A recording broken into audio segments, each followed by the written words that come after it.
जय माता दी, हर हर महादेव। कैसे हैं आप सभी? आशा करती हूँ आप सब ठीक होंगे। माता काली, बाबा भोलेनाथ की कृपा आप पर हमेशा बनी रहे, यही कामना है। आपके अंधन के भंडार भरे रहें, आप खुश और खुशहाल रहें। आज हम जिस विषय पे बात करेंगे वो है गुप्त नवरात्रे, क्योंकि अभी 6 तारीख से गुप्त नवरात्रे आरंभ हो रहे हैं। तो जो भी बच्चे सिद्धि साधना या अध्यात्म के मार्ग में आगे बढ़ना चाहते हैं उनके लिए बहुत ही अच्छा मौका है। तो आप इस गुप्त नवरात्रों में अपनी पूजा पाठ चालू कर सकते हैं और माँ की असीम कृपा को प्राप्त कर सकते हैं। एक और जरूरी सूचना आप सभी के लिए कि जिन बच्चों ने गुरु धारण नहीं किया है या अभी नए नए अध्यात्म की यात्रा में आगे बढ़ना शुरू करेंगे, वो इस गुप्त नवरात्रों से ये पूजा कर सकते हैं। आपको माँ की कृपा से माँ की सौम्य साधना दी जा रही है। अगर आप करना चाहते हैं तो आप चैनल पर जाकर जो नंबर दिया गया है उस पर आप संपर्क करें, तो आपको जो दरबार के बच्चे हैं वो आपको सभी सूचना उसके बारे में दे देंगे।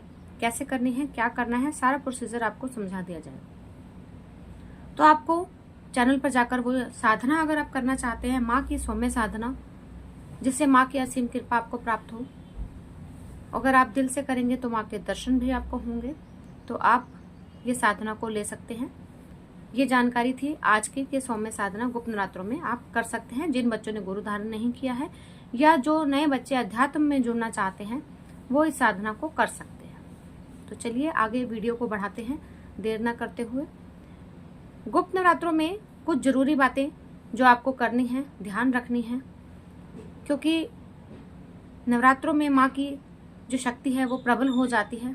छोटी सी गलती भी हमारे लिए भारी पड़ सकती है, इसलिए ध्यान से और श्रद्धा से माँ की पूजा करनी है, माँ रूप में पूजा करनी है, ताकि माँ अगर हमसे कोई गलती हो जाए तो वो हमें माफ कर सके। तो आपको क्या करना है? सबसे पहला नियम गुप्त नवरात्रों का यही है, जैसे कि नाम से ही पता लग रहा है गुप्त।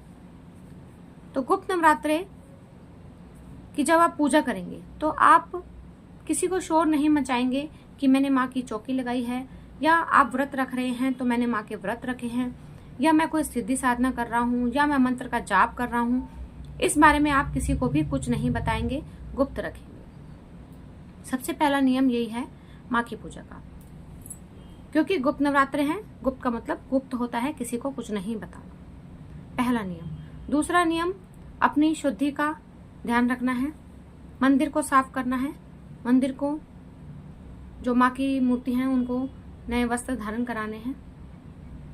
नवरात्रों में अपने घर में शुद्धता रखनी है, सुबह सुबह उठना है, नियम से उठना है। ये नहीं कि आज 9 बजे उठ रहे हैं, कल 8 बजे उठ रहे हैं। आपको नियम से पूजा करनी है। सुबह शाम पूजा का टाइम एक ही रखना है, इस बात का खास ध्यान रखना है। और जो बच्चे, कई बच्चों की बात होती है, कई लेडीज ये कहती हैं कि मेरे घर में उनके हस्बैंड कई बार ड्रिंक करते हैं या कोई नॉनवेज का इस्तेमाल होता है, तो उन लेडीज को क्या वो पूजा नहीं करेंगी? उनकी अपनी श्रद्धा है, वो कर सकती हैं, लेकिन उनको अपनी शुचिता का ध्यान रखना पड़ेगा। घर में क्या है वो अलग चीज है, लेकिन जब भी आप पूजा पाठ करने बैठे, सिर से लेकर पैरों तक नहाना है, वस्त्र धारण जो है वो बिल्कुल स्वच्छ करने हैं। अगर आपके घर में ये सब यूज हो रहा है तो आपको सिर से लेकर बाल धोने हैं, रोज सुबह भी धोने हैं और शाम को भी धोने हैं। इस बात का खास ध्यान रखना है। अपनी श्रद्धा आपके अपने साथ है, जो दूसरा कोई कर्म कर रहा है वो उसका कर्म उसके साथ है। अगर आप सिद्धि साधना या पूजा पाठ मंत्र का जाप कर रही हैं तो जो गुप्त नवरात्रि में 9 दिन आपको इस बात का ध्यान रखना है। ये बात होगी आपके घर की स्वच्छता की। मंदिर साफ करना है, माता जी को वस्त्र नए पहनाने हैं, ताकि मंदिर में स्वच्छता रहेगी तो आपका ध्यान लगेगा। मंदिर ही साफ नहीं है तो भगवान कैसे बैठेंगे? गंदी जगह पर भगवान आकर नहीं बैठते हैं। ऊर्जा आपकी कैसे आएगी? इसलिए खास स्वच्छता का ध्यान रखें। मंदिर जरूर अच्छे से साफ करें। घर की स्वच्छता का भी ध्यान रखें। हो सके तो घर में झगड़ा ना करें, जितना हो सके घर में शांति बना के रखें। अगर कोई कुछ बोल भी रहा है तो उसको इग्नोर करें। ये बात होगी घर के लिए। तीसरी, जो भी आप मंत्र जाप कर रहे हैं उसको एक टाइम पे और एक समय पर ही करना है। और जो लोग व्रत नहीं रख रहे हैं या कोई सिद्धि साधना नहीं कर रहे हैं, वो भी इस नवरात्रि का जो है कह सकते हैं कि फल जो है वो प्राप्त कर सकते हैं। तो उनको क्या करना है?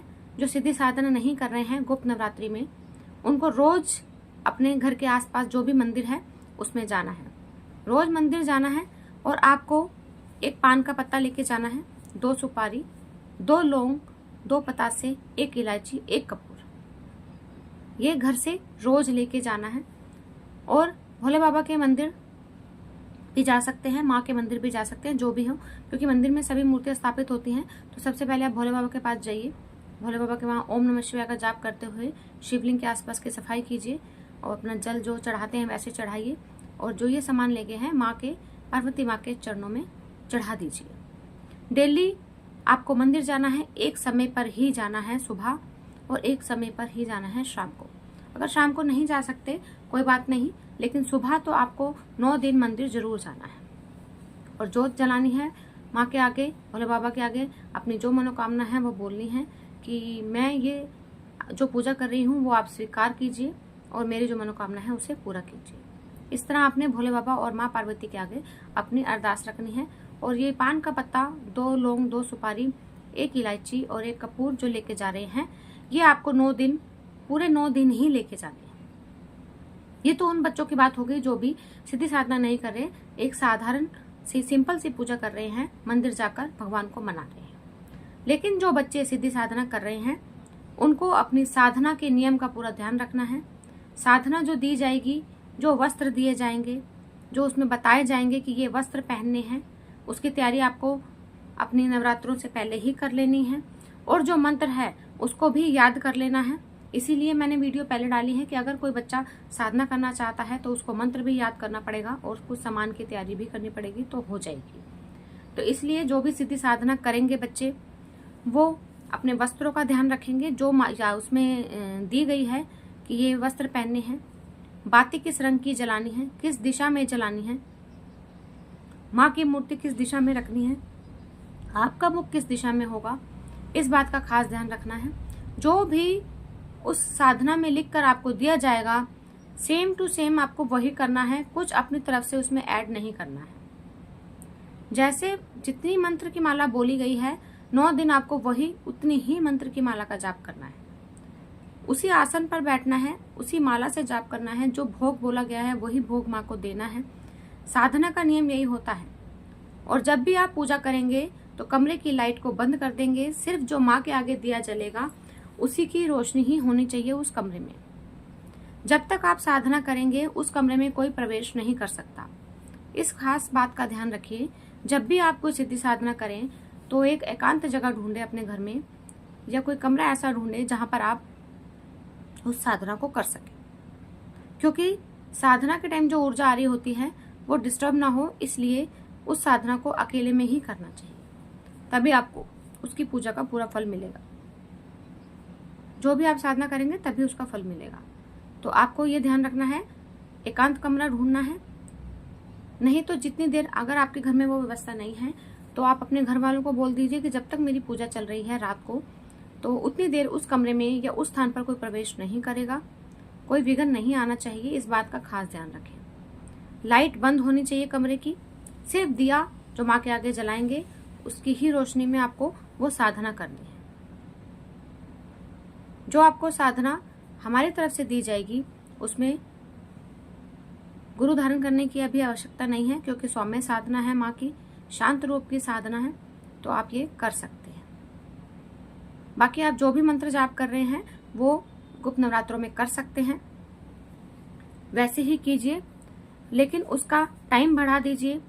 कोई भी मंत्र का जाप कर रहे हैं, और इसमें आपको एक चीज का और ध्यान रखना है, जो आपको स्नान करना है उसमें भी आपको कुछ ऐसी चीजें मिलाकर स्नान करना है जिससे आपका ऑरा क्लियर हो सके और आपको ऊर्जा प्राप्त हो सके। ये गुप्त नवरात्रे शनिवार से स्टार्ट हो रहे हैं, तो जब आप शनिवार को पूजा करेंगे तो अपने नहाने के पानी में काले तिल थोड़े से डालकर स्नान करेंगे। उसके बाद संडे को आपने उसमें शहद पानी में डालकर स्नान करना है। और उसके बाद फिर मंडे में आपको थोड़ा सा कच्चा दूध डालकर स्नान करना है अपने नहाने के पानी में। ट्यूसडे को आपने फिर से शहद डालनी है और उससे स्नान करना है। वेडनेसडे को आपने गौमूत्र डालना है और थर्सडे को आपने उसमें हल्दी डाल के स्नान करना है।